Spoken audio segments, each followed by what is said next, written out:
Край на матча, Левски разби ЦСКА София. Още като видях съставите ми беше ясно, че сините ще победят червените. Между другото, невероятна победа, без абсолютно никакъв проблем. Ето го и Халил Ласкес, най-добрият треньор в България. Между другото, не остави абсолютно никакъв шанс на Христо Янев, който беше влязъл с толкова много промени. Ето го и Христо Янев разочарован. Разбира се, мисля следващия мач срещу отборът на Лудогорец.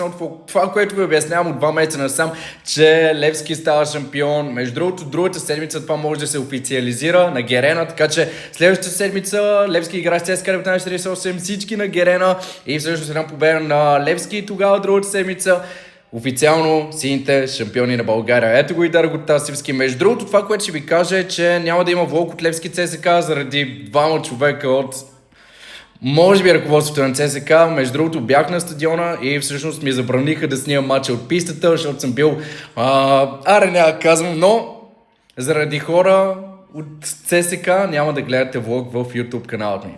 Но Левски шампион! Вамо!